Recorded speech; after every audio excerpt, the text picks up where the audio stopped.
আজ 3 দিন ধরে বুধবারের দিন সকালেতে নিখোঁজ। নাম আলামিন সবুজ, আমার স্বামী। এই 3 দিন ধরে খোঁজা হয়েছে সব জায়গা, কোনো জায়গা পাইনি। না পেয়ে এই বাড়ি এসে সকালে উপরে উঠে দেখি ঝুলানো রয়েছে। এটা ওর নিজের আপন বাড়ি। এটা ওর আব্বা আর মা আগে এটা ওই বাড়ি, ওকে আরও থাকতো আমার বাপের বাড়ি, শ্বশুর বাড়ি ঘর থাকতো। মনে তো হচ্ছে আমার চাচা শ্বশুর হচ্ছে সৎ নজু, ও কিছু এড়িছে, ও ছাড়া আর কিছু করার মতো কেউ নেই। আমরা 11 বছর আমরা রাস্তায় রাস্তায়, 11 বছর আমাকে বাড়ি দখল করে রাখছে উনি, আমরা বাড়িও থাকতে পারি না। আমার 2টো ছেলে মেয়ে আছে, তাকে নিয়ে বাপের বাড়ি থাই, সব জায়গা বাড়া টাড়া থাই বেড়াই। আমার ভাই 4 দিন ধরে নিখোঁজ। তা আমরা খোঁজাখুঁজি করছি আত্মীয় স্বজনদের বাসায়, কোথাও পাইনি। না পেয়ে কালকে বিকালে একটা মিসিং ডায়েরি করছে। ও বুধবার সকাল থেকে নিখোঁজ, 24 তারিখ থেকে। কালকে বিকালে কাছদিয়া থানায় একটা মিসিং ডায়েরি করছি। ও তো শ্বশুরবাড়ি থাকতো।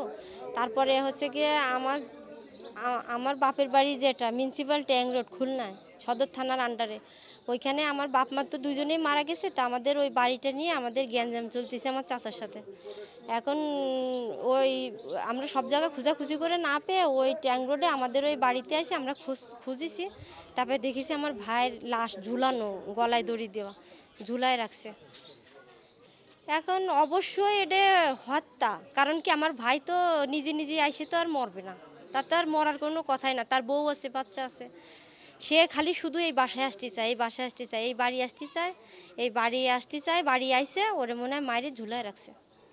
যে ব্যক্তি মারা গিয়েছেন, আমরা এখানে ঘটনাস্থলে এসেছি। তো এই ব্যক্তি গত 24 তারিখে নিখোঁজ হয়। তার পরিবার রূপসা থানায় একটা অভিযোগ দায়ের করেন নিখোঁজ সংক্রান্তে। সেখানে লেখা আছে মানসিক সমস্যার কারণে সে বাসা থেকে বেরিয়ে গেছে, এখনও ফিরে আসেনি।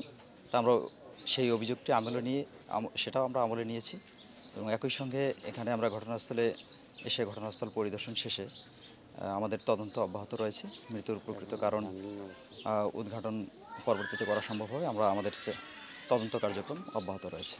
আর তাকে ঝুলন্ত অবস্থায় তিনি এখনও আছেন। আমরা সিআইডি টিমকে ডেকেছি। ওনারা আসলে এই ঘটনাস্থল থেকে আলামত সংগ্রহ সহ ফিঙ্গারপ্রিন্ট এবং অন্যান্য আলামত যেগুলো আছে সেগুলো সংগ্রহপূর্বক আমাদের তদন্ত কাজে যেটা সহায়ক আমরা সেগুলো সংগ্রহ করব। পরিবার থেকে কোনো